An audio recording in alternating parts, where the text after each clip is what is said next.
Muy bien. En el último estudio hablamos del concepto de la muerte y de lo que podemos anticipar cuando el hombre se muere y de la vida después de la muerte y los lugares. La Biblia llama el Hades, habla de el lugar del tormento, el caso de Lázaro en Lucas 16. Hablamos también de los textos en Jeremías que hablaban del valle de Ben Hinnom, de Tofet, el lugar de profanación, el lugar donde Israel quemaban a los niños en sacrificio a Moloch. Pero esto llegó a ser el lugar de Gehenna o de infierno, el lugar que Jesús usó como símbolo del lugar de castigo perpetuo en la eternidad. En Mateo 25 habló de un día de juicio final, de un trono, un gran trono, y todas las naciones iban a estar congregados para enfrentar el juicio de Dios, el gran trono de Dios en aquel entonces. El Señor nos presenta este escenario para darnos motivo para resistir la persecución en esta vida. La vida aquí es difícil. Cuando escogemos a Cristo, tenemos que permanecer fieles a Él. Volviendo a Hechos capítulo 2, cuando por primera vez vemos que el apóstol Pedro predicó el evangelio y los 3,000 personas recibieron la palabra. En Hechos 2 vemos déjenme comenzar leyendo en el versículo 36. Pedro, cuando condenó a los judíos por haber crucificado al Hijo de Dios, dice: sepa pues ciertísimamente toda la casa de Israel que a este Jesús, a quien vosotros crucificasteis, Dios le ha hecho Señor y Cristo. Entonces, al oír esto, se compungieron de corazón y dijeron a Pedro y a los otros apóstoles: varones hermanos, ¿qué haremos? Pedro les dijo: arrepentíos y bautícese cada uno de vosotros en el nombre de Jesucristo para perdón de los pecados, y recibiréis el don del Espíritu Santo. Porque para vosotros es la promesa, y para vuestros hijos, y para todos los que están lejos, para cuantos el Señor nuestro Dios llamare. Y con otras muchas palabras testificaba y les exhortaba, diciendo: sed salvos de esta perversa generación.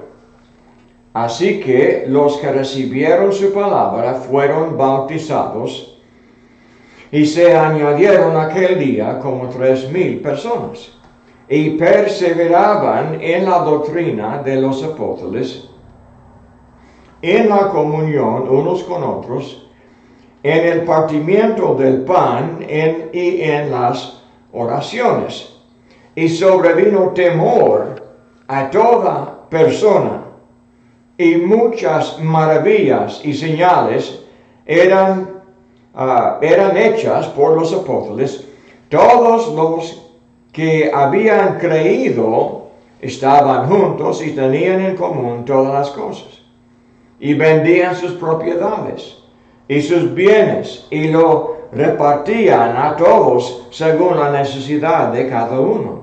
Y perseverando unánimes cada día en el templo y partiendo el pan en las casas, comían juntos con alegría y sencillez de corazón, alabando a Dios y teniendo favor con todo el pueblo. Y el Señor añadía cada día a la iglesia los que habían de ser salvos. Dijo en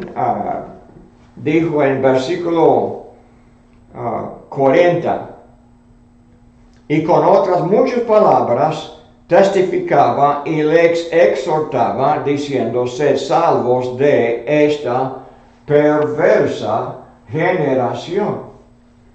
Dijo que aquella generación fue perversa.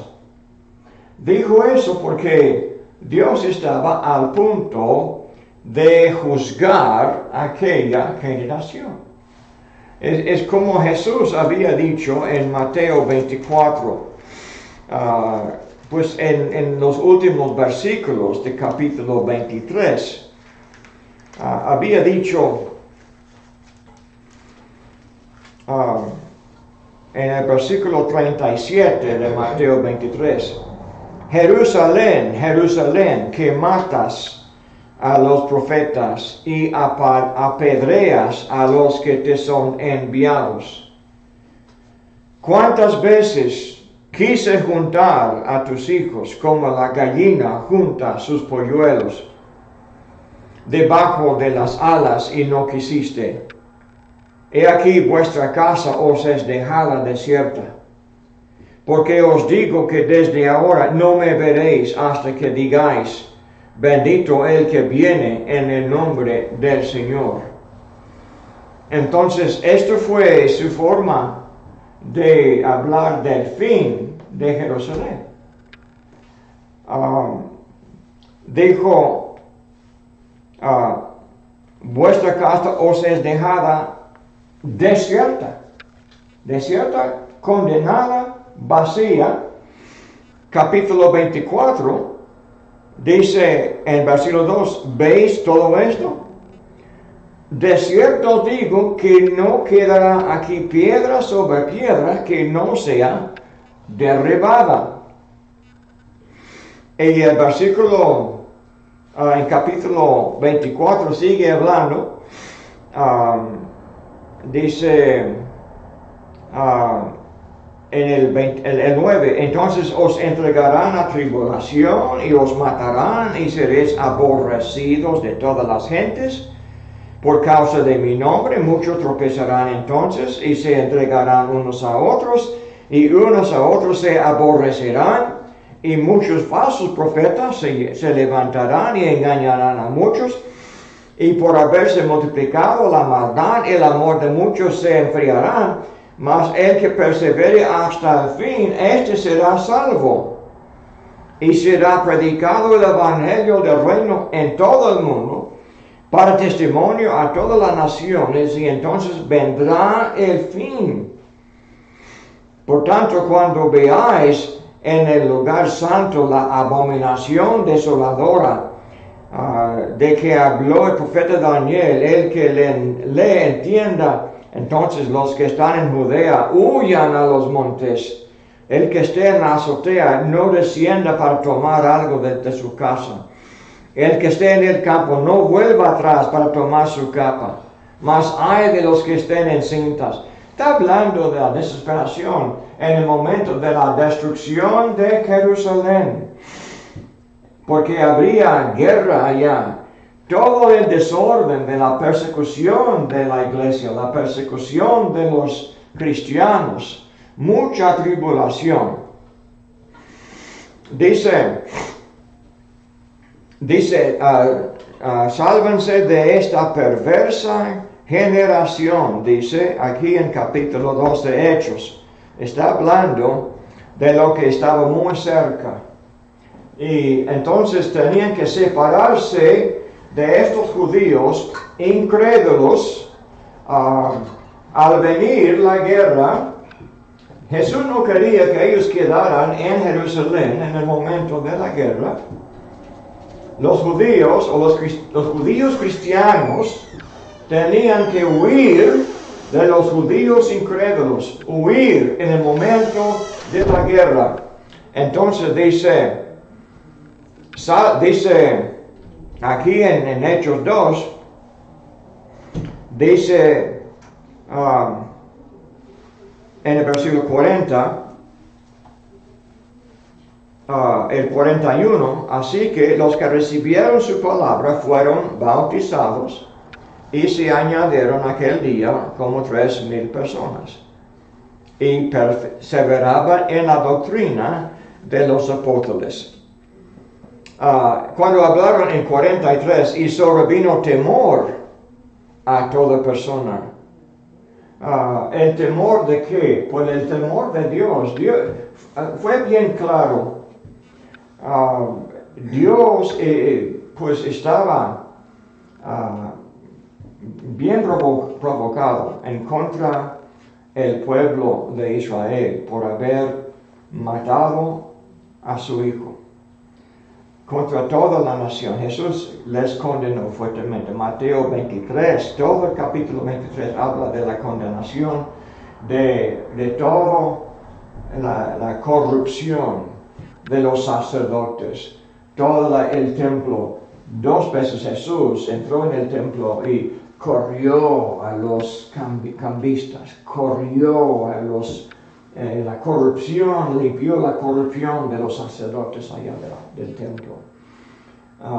Pero como le pagaron a Jesús por haber limpiado el templo, lo crucificaron. Entonces, el momento del juicio de Dios se acercaba, estaba muy cerca el momento. Entonces, Mateo 24 habla de la guerra que se acercaba. Los romanos iban a venir y destruir la ciudad.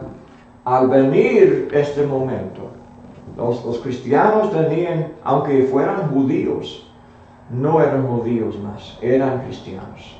Tenían que separarse, huir de los judíos y dejar que Dios castigue a los judíos.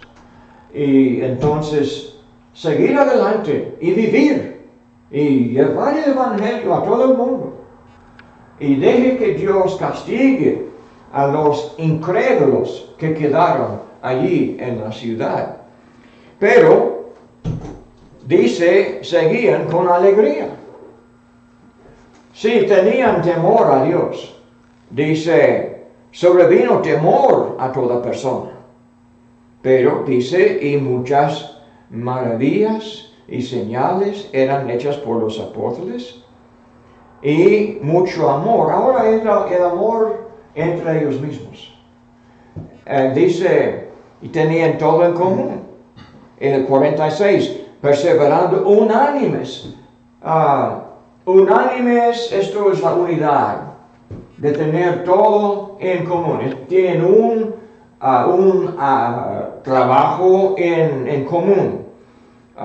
Se congregaban los domingos. Este día, ¿cuándo fue? El día de Pentecostés. ¿Cuál día fue? El domingo, ¿verdad? Pentecostés. Ok, el Pentecostés. 50, ¿verdad? Pentecostés. ¿Por qué? Es 49 más 1, ¿verdad? Son 7 por 7, ¿verdad? Más 1, porque en la Pascua, déjame buscar otra marca. ¿Ya no sirve? Déjame ver. Ok. La matemática. Okay.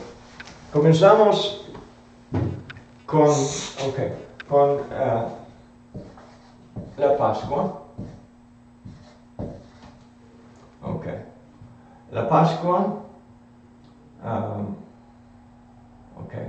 Tenemos el sábado, el séptimo día. Okay. Entonces, 7 veces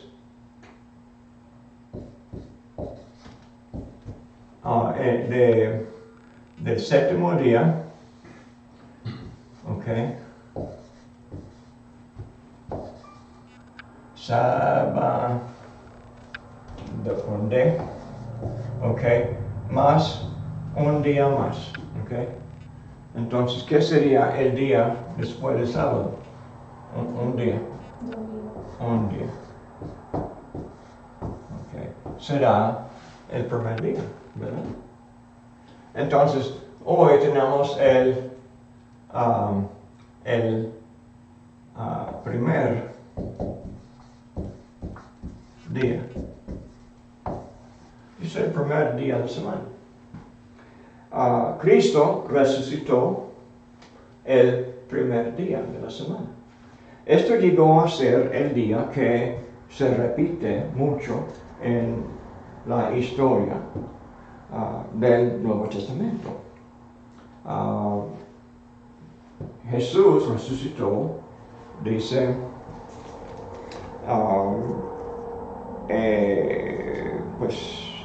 Lucas, Mateo, Marcos, Lucas. El primer día dice Juan, déjame ver cuál es que dice más claro. Dice Juan 20, versículo 1. El primer día de la semana, María fue de la mañana, siendo aún oscuro, al sepulcro y vio quitada la piedra del sepulcro. Okay. Y después, cada vez que Jesús se mostró a los discípulos, se menciona, fue el primer día de la semana. Cada vez que Jesús se manifestó a ellos, fue el primer día de la semana. Ahora, el Espíritu Santo fue derramado sobre ellos en el día de Pentecostés, el primer día de la semana.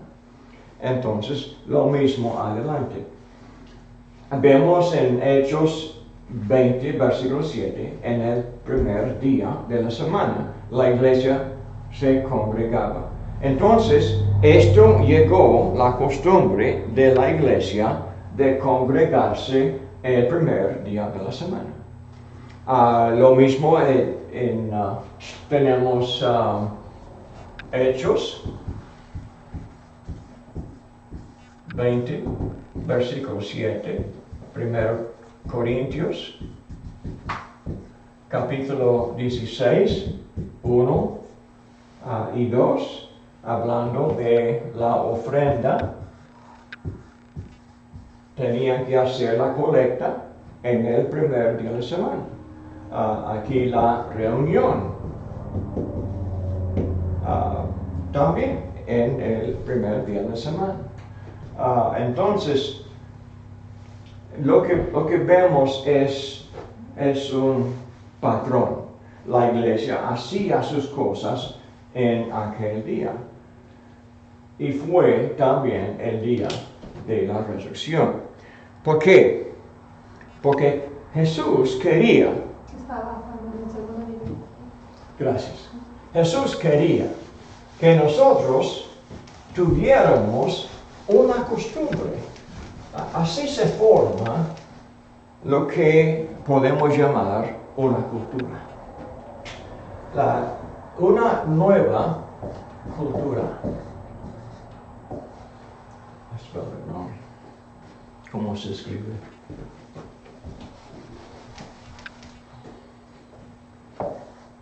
Cultura.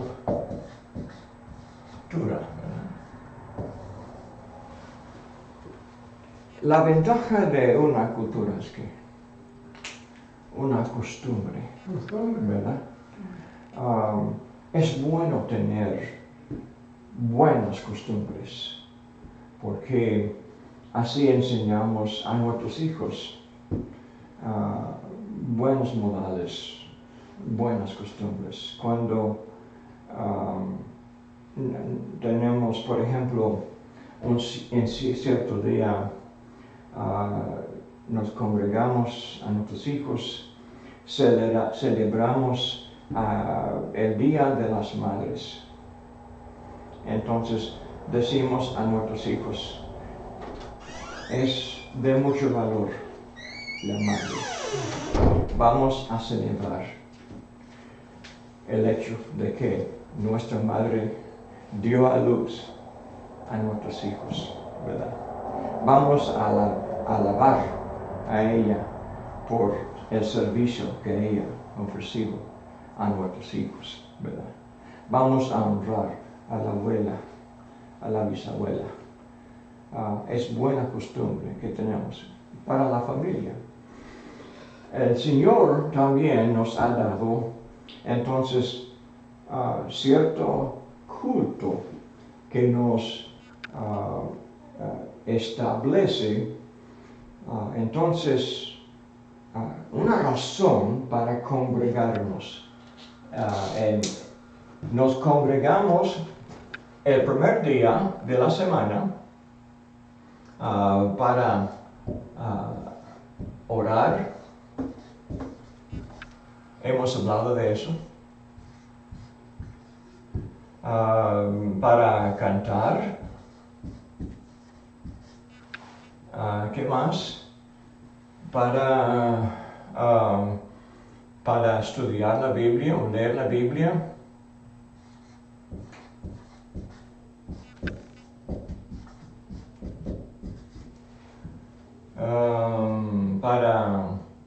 Para tomar la cena.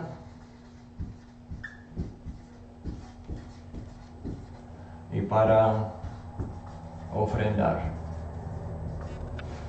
Y para cada cosa podemos leer en la Biblia lo que la Biblia dice, por ejemplo, en 1 Timoteo 2:9, instrucciones en cuanto a cada cosa. Podemos leer Efesios 5:19. Pues muchos textos hablan de leer la Biblia juntos en la iglesia. Déjame pensar.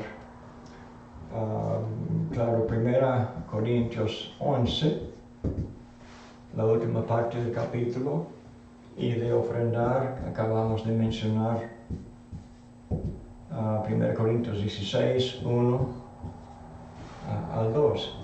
Todo esto para hablar de la razón, la cultura, la costumbre de congregarnos, para que podamos perseverar anticipando la persecución de la iglesia, para hacernos más firmes, para aguantar lo difícil de la vida. La verdad es difícil seguir adelante. No es fácil congregarnos, como vemos. Hay muchas trampas que a veces nos quitan, que sirven de impedimentos para no congregarnos. Pueden ser asuntos de la familia, de trabajo, de enfermedad, de quién sabe. Hay muchas razones para no llegar a las reuniones de la iglesia. Pero aún peor son los impedimentos para seguir fieles a Dios, de hacernos tropezar espiritualmente, de caernos en pecado, de caernos en maldecir, de caernos en mentir, de caernos en en hacer negocios chuecos, de inmoralidad, hay mucha presión en el mundo. Entonces, ¿qué es lo que nos da la fortaleza para mantenernos firmes en nuestro servicio a Dios? Es lo que Dios nos provee en la Biblia. Cuando viene el momento de la persecución, es la fortaleza de la Biblia, de lo que Dios provee en la iglesia, que mantiene la fe. La instrucción, como vemos aquí en Romanos, capítulo 1, versículo 16 y 17, capítulo 10, versículo 7. No me avergüenzo del Evangelio porque es poder de Dios para salvación.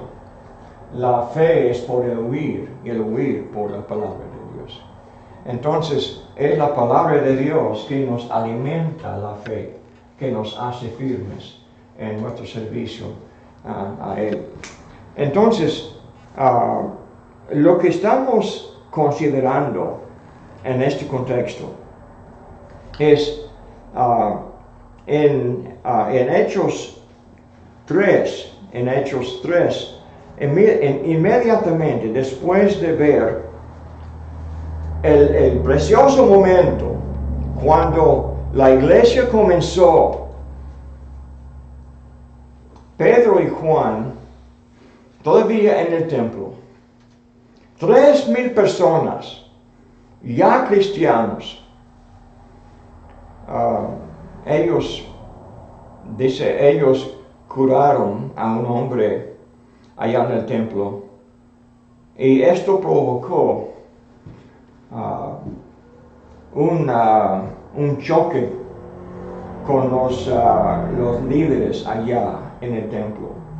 En capítulo 3 y 4 vamos a ver un poco. Pedro y Juan subían juntos al templo a la hora novena, la de la oración. Y era traído un hombre cojo de nacimiento. ¿Okay? Cojo de nacimiento. Por lo tanto, dice, subían juntos, dice, y era traído un hombre cojo. Era traído, no podía caminar. Entonces dice, estaba allí en la puerta del templo que tenía este nombre hermoso. Entonces podemos imaginar, esta puerta era una puerta favorita, ¿verdad? Porque se llamaba la hermosa. Imagínense. Ok. Cuando vio a Pedro y a Juan, que iba a entrar en el templo, les rogaba que le diese limosna. Has visto cómo son, ¿verdad? Los mendigos, que le tienen la mano, humildemente le extiende la mano, que dice, limosna, con una voz un poco débil, ¿verdad? Pueden decir, por favor,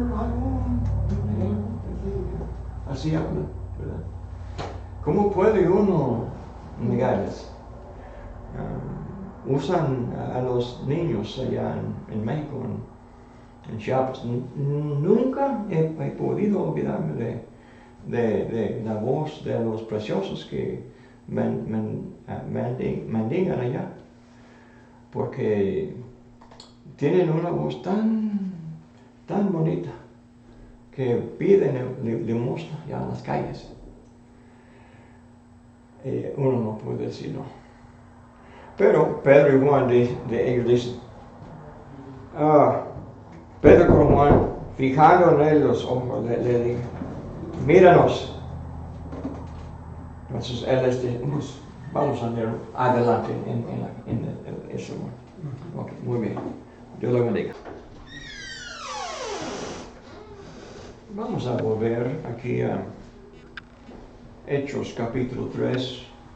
Volvemos a considerar este escenario de Pedro y Juan cuando encontraron al hombre cojo de nacimiento, vemos que estaba en la puerta del templo que se llamaba la Hermosa, pidiendo limosna. Y dice, cuando vio a Pedro y a Juan que iban a entrar en el templo, les rogaba que le diese limosna. Dijeron, dice, míranos. Entonces él les estuvo atento, esperando recibir de ellos algo. Mas Pedro dijo, no tengo plata ni oro, pero lo que tengo te doy.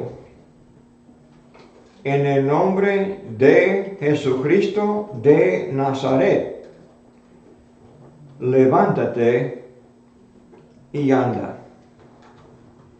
Y tomándole por la mano derecha, le levantó. Y al momento se le afirmaron los pies y tobillos. Y saltando se puso en pie y anduvo. Y entró con ellos en el templo, andando y saltando y alabando a Dios. Y todo el pueblo le vio andar y alabar a Dios. Y le reconocían que era él que se sentaba a pedir limosna a la puerta del templo, la Hermosa, y se llenaron de asombro y espanto por lo que le había sucedido. Me imagino se vistió de una manera especial que podían ellos reconocer, ¿verdad? ¿Cómo se vestía un mendigo? No se vestía como un hombre rico, ¿verdad? Sería vestido como un hombre pobre, tal vez con trapos o quién sabe. La misma ropa siempre. Entonces no sería ropa elegante, pero de todos modos, todo el mundo sabía cómo se vestía. Lo pasaba todos los días.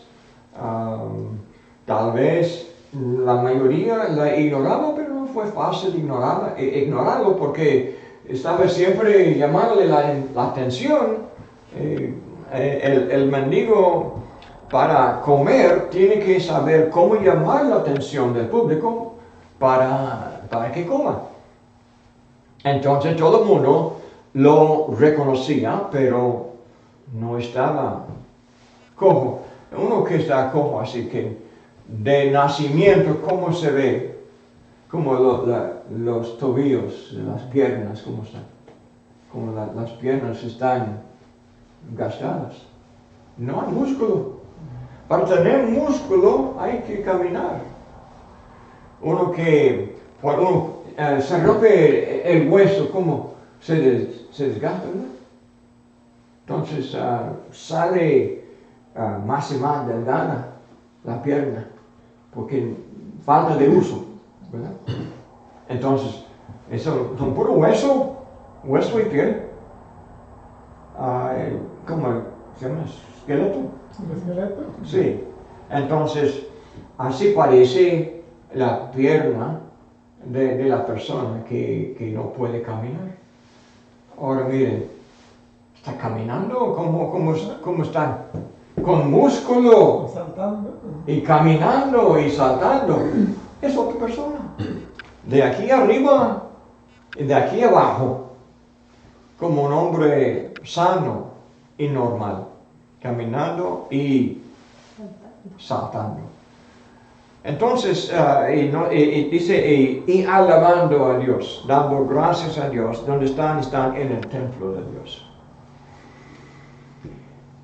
Entonces, esto llama mucha atención al público.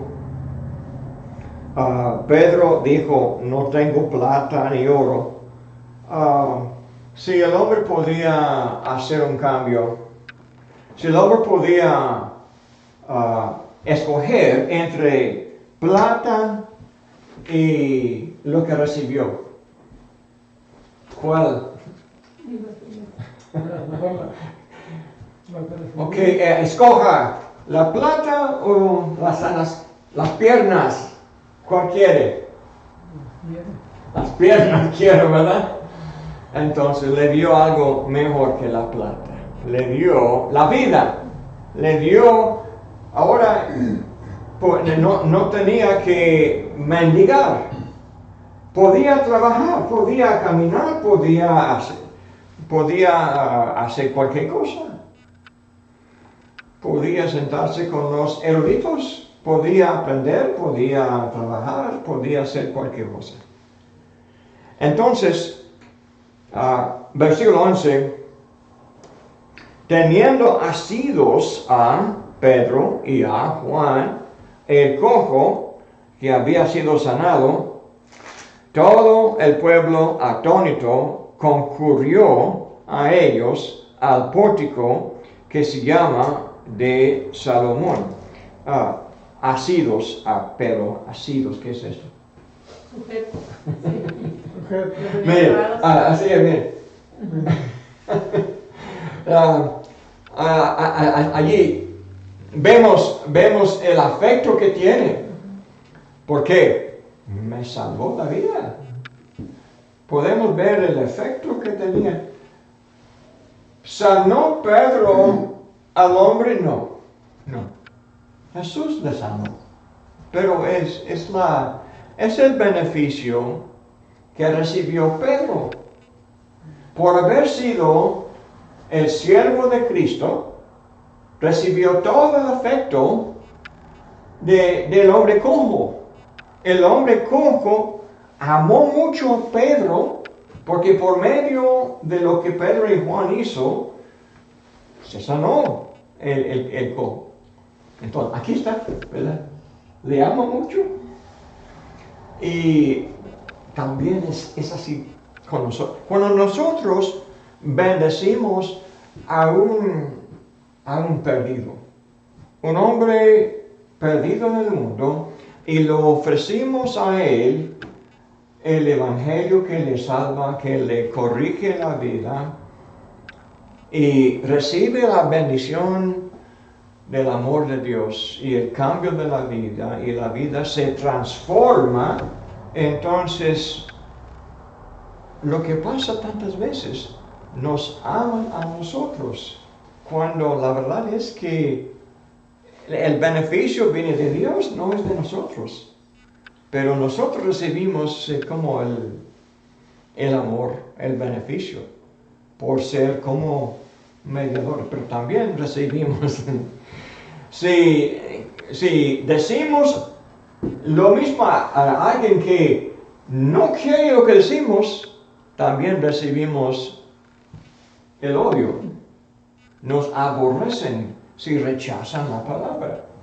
Entonces recibimos el beneficio y también la maldición. Lo mismo como también Dios. El hombre que no quiere la salvación de Dios, maldice a Dios, también maldice a nosotros. Entonces, lo que tenemos aquí, lo bello y lo malo, porque también vemos aquí el 12. Viendo esto, Pedro respondió al pueblo: varones israelitas, ¿ok? ¿Por qué os maravilláis de esto? ¿O por qué os maravilláis? Dice, ¿o por qué ponéis los ojos en nosotros? O como si por nuestro poder o piedad hubiésemos hecho andar a este.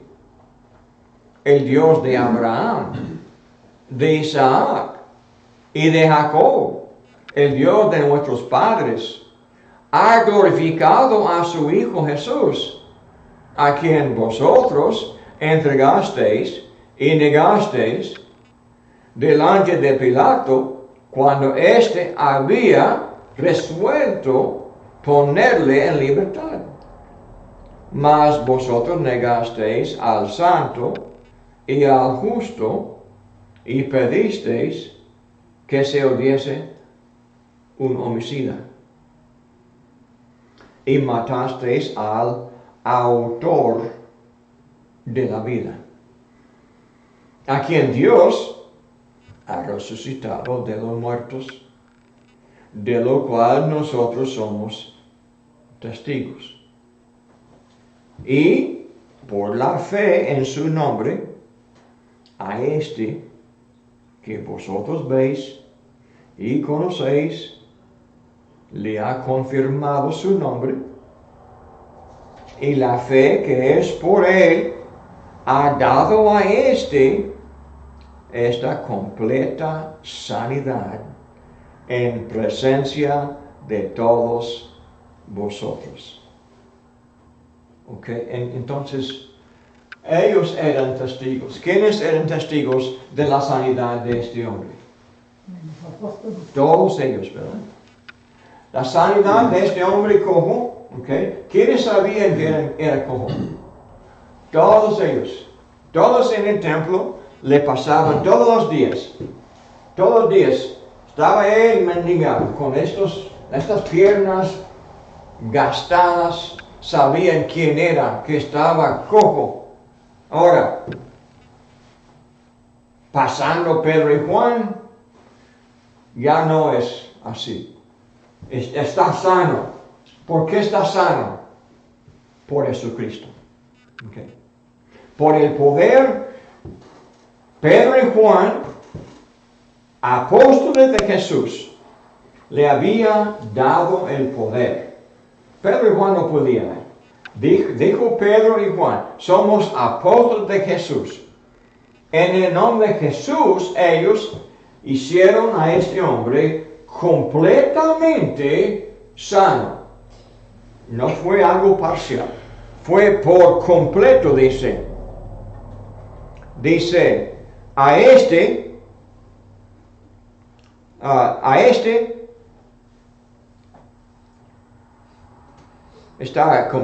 esta completa sanidad en presencia de todos vosotros. Ok. Entonces, ellos todos, es como dijo en capítulo 2, también eran ellos testigos del Espíritu Santo. Cuando el Espíritu Santo derramó su poder sobre los apóstoles, todos eran testigos de las lenguas de la llama de fuego que descendieron, ¿verdad? Y los apóstoles hablaban en lenguas. Hablaban los idiomas de muchas naciones. Y Pedro nombró las lenguas de varias naciones, de gente que estaban presentes. Entonces, esta gente de las naciones podían confirmar, mira, está hablando en la lengua de Frigia, la lengua de Creta, la lengua de África, la lengua de... Entonces, sabían que estos hombres de Galilea hablaban todas las lenguas y no habían estudiado.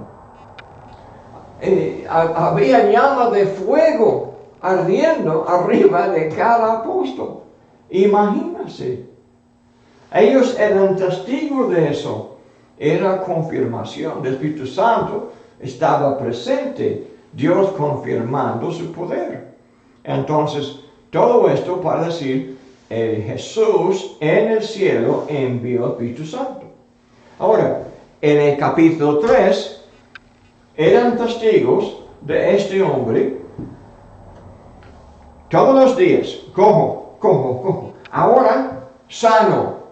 Cuando Pedro y Juan tomó por la mano, le levantó, ahora está andando y saltando y dando gloria a Dios. Ahora está haciendo a Pedro.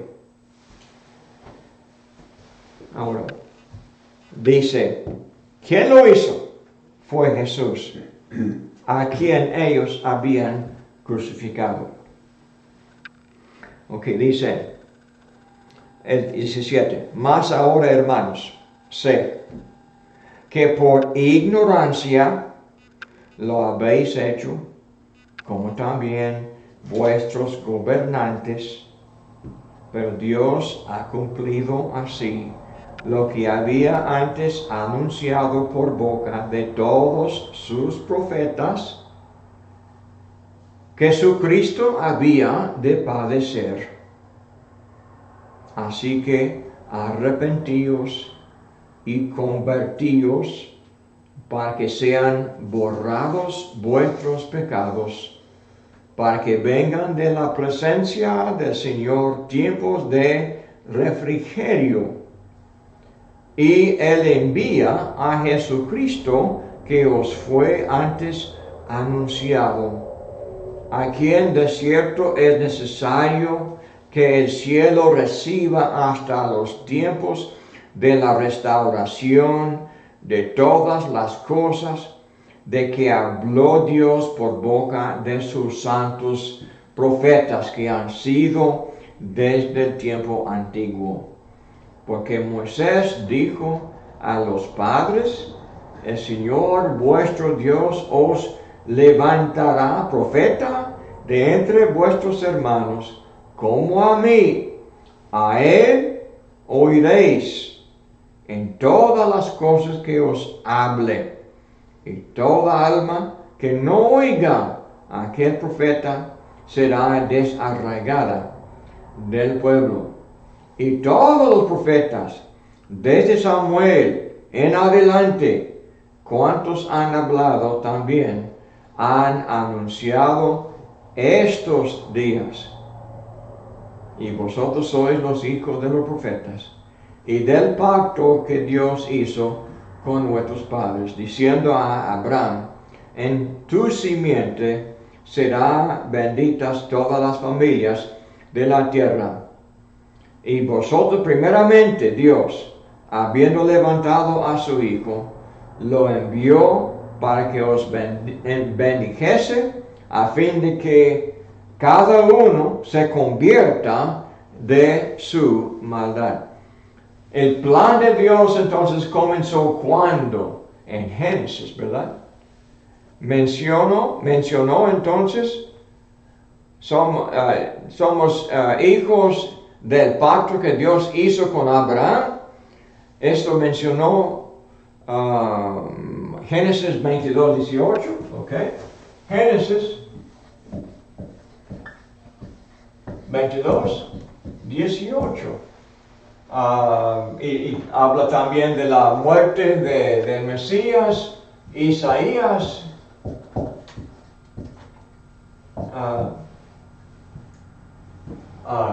53.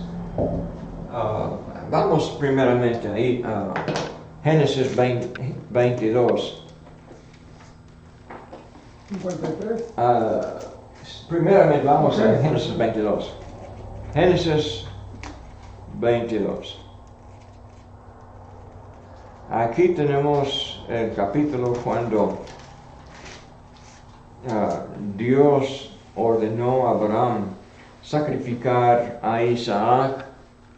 Y Dios entonces, cuando vio la fe de Abraham, cuando confirmó a Abraham su fe, comenzando en el versículo 15, llamó el ángel de Jehová a Abraham por segunda vez desde el cielo y dijo: por mí mismo he jurado, dice Jehová, que por cuanto has hecho esto y no me has rehusado tu hijo, tu único hijo,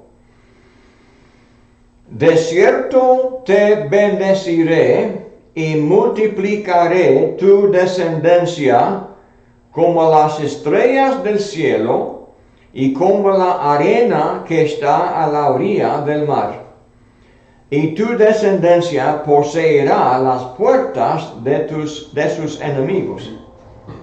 En tu simiente serán benditas todas las naciones de la tierra, por cuanto obedeciste a mi voz. Entonces, por la simiente de Abraham declaró que Dios iba a bendecir todas las naciones. simiente de Abraham. Ahora en Isaías, pues es todo el capítulo, pero el Mesías iba a sufrir. Iba a sufrir. Vamos ahora, Isaías, el capítulo 53. Versículo 1. ¿Quién ha creído a nuestro anuncio? ¿Y sobre quién se ha manifestado el brazo de Jehová? Subirá cual renuevo delante de él y como raíz de tierra seca. No hay parecer en él ni hermosura. Le veremos más inatractivo para que le deseemos. Despreciado y desechado entre los hombres.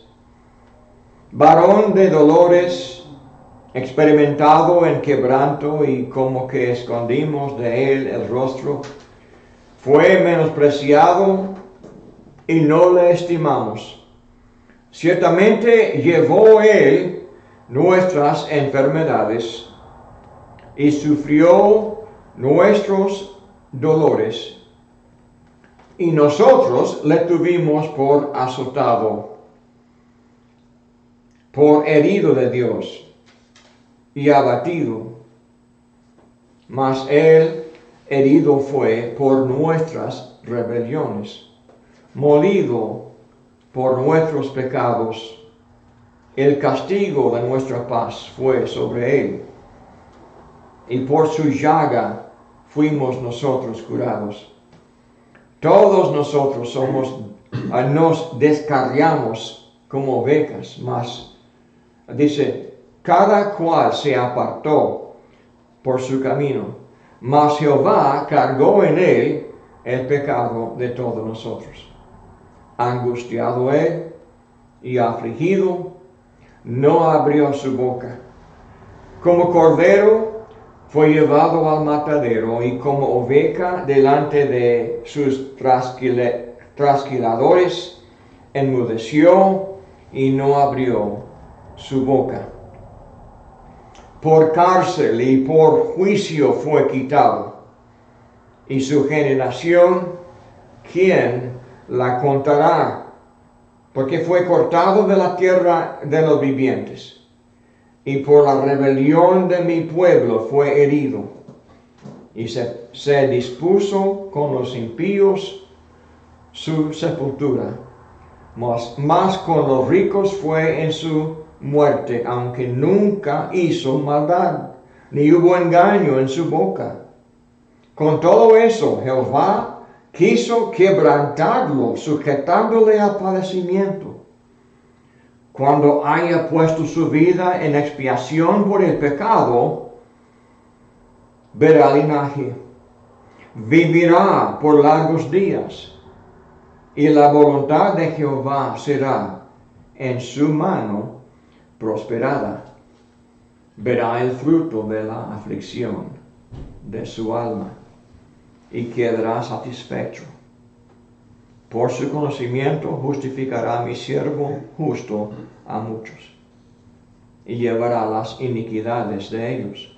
Por tanto, yo le daré parte con los grandes y con los fuertes repartirá despojos, por cuanto derramó su vida hasta la muerte y fue contado con los pecadores, habiendo él llevado el pecado de muchos y orado por los transgresores.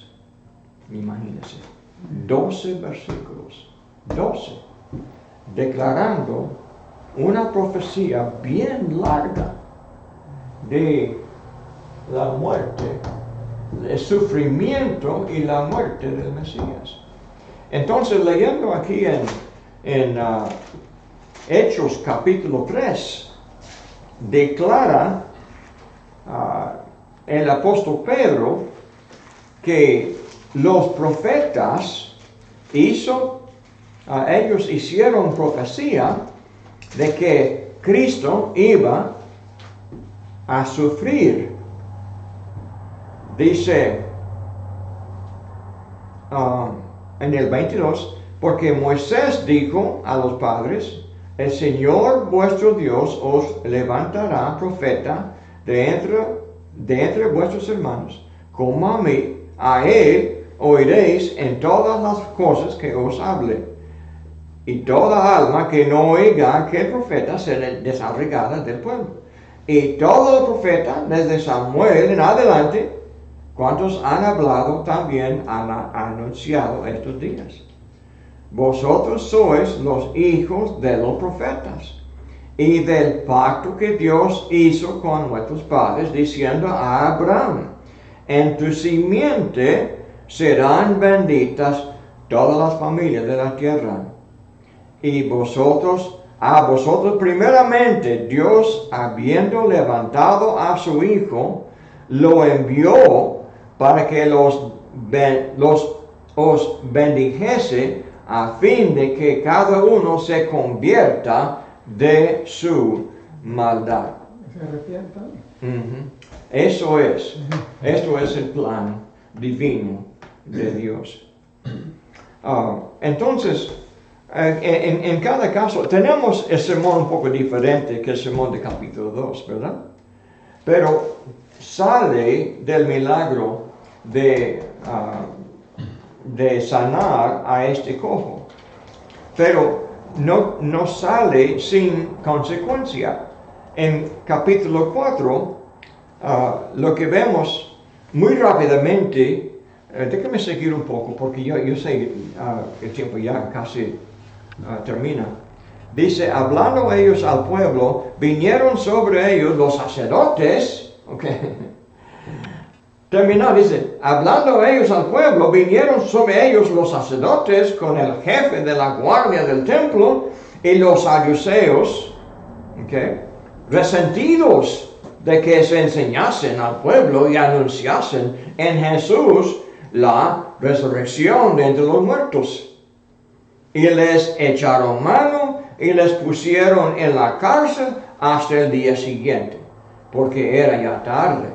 Pero muchos de los que habían oído la palabra creyeron. Y el número de los varones eran como 5,000. Comenzamos con ¿cuántos? Capítulo 2. 3, ¿verdad? 3,000. Ahora tenemos 5,000. Entonces, 2,000 más, ¿verdad? Aconteció el día siguiente que se reunieron en Jerusalén los gobernantes, los ancianos y los escribas, y el sumo sacerdote Anás, y Caifás, y Juan, y Alejandro, y todos los que eran de la familia de los sumos sacerdotes.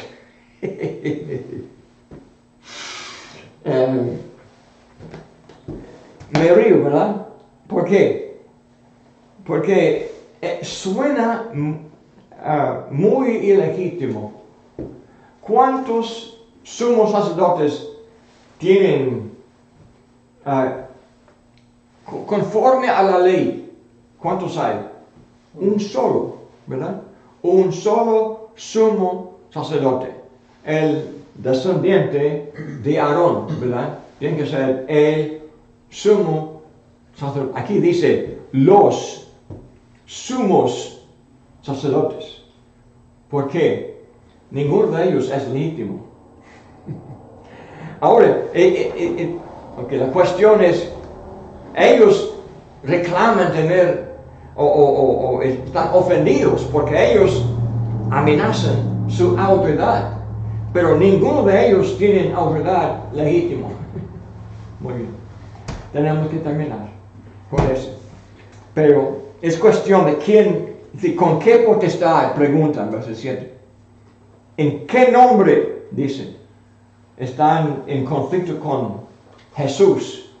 La verdad es que Jesús, el Hijo de Dios, tenía autoridad sobre ellos. Y ellos ilegítimos, corruptos. Es cuestión de mucha corrupción. Jesús, borrándoles, estaban al punto de perder todo. Porque muy pronto Jesús iba a limpiar toda la casa, como ya hemos leído en Mateo 24. Muy bien.